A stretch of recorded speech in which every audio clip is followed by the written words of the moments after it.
Salut les amis. C'est Paolo. Bienvenue sur FastProg. Nous allons voir ensemble le raccordement d'une paire de photocellules DXR10 BAP sur la borne CX de la ZN7 et d'une paire de DIR10 sur CY. Cette configuration vous permet d'associer un mode différent à chaque paire de photocellules, contrairement à un câblage en série.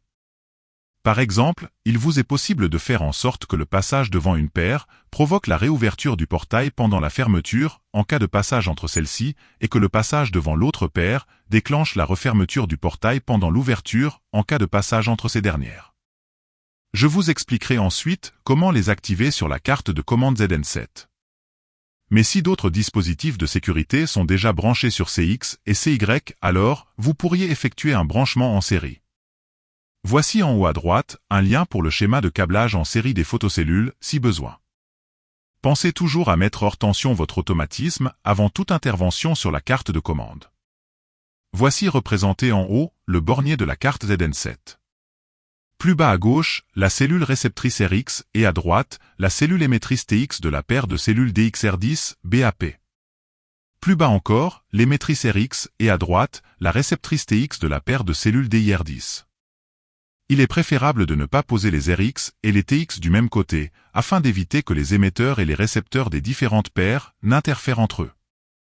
Je n'ai pas représenté les cellules de cette manière sur le schéma pour faciliter la compréhension du câblage. Vous n'êtes bien évidemment pas obligé d'effectuer ce câblage dans l'ordre présenté maintenant. La borne 2 de la ZN7 doit être raccordée à une borne out de la réceptrice DXR10 BAP et à la borne 2 des deux cellules DIR10. Effectuez un pont entre le 2 et le C dans la cellule RX de la DIR10. L'autre borne, out d'une cellule réceptrice DXR10 BAP, ira sur CX de la ZN7. La borne NC de la réceptrice de la DIR10 ira sur CY. N'oubliez pas de relier les TX entre eux dans les DIR10. La borne 11 de la ZN7 à la borne 11 de la réceptrice DXR10 BAP. Et la borne 10 de la ZN7 aux bornes 10 de chaque RX. Et voilà, le câblage est terminé. Il nous reste plus qu'à activer les entrées grâce à la fonction F2 et F3. Comme vous pouvez le voir sur la vidéo, il existe 6 différents modes de fonctionnement.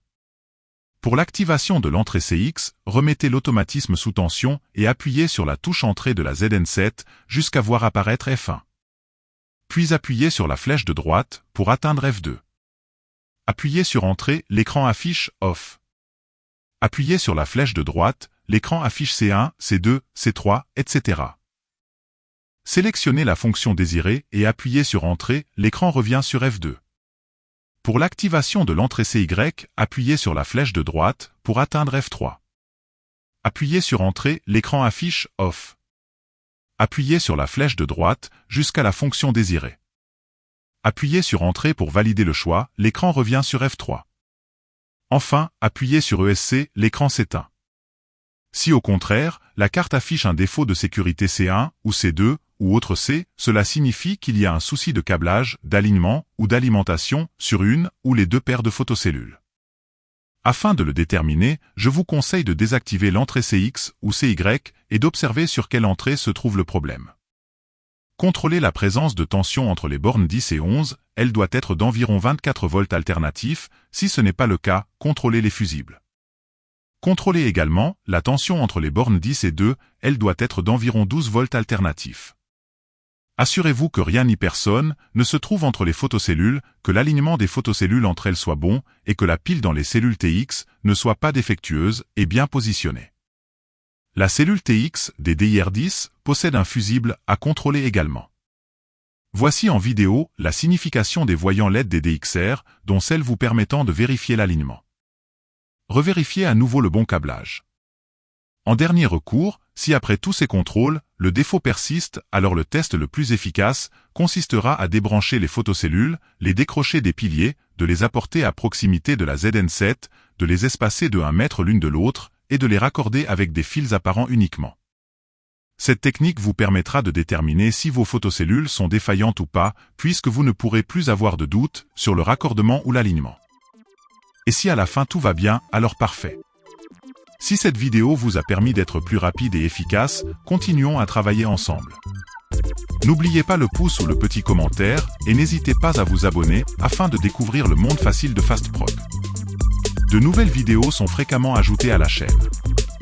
Pour la programmation de vos télécommandes, d'autres dispositifs de sécurité ou l'accès direct à la chaîne, cliquez sur le lien qui vous intéresse. Arrivederci alla prossima!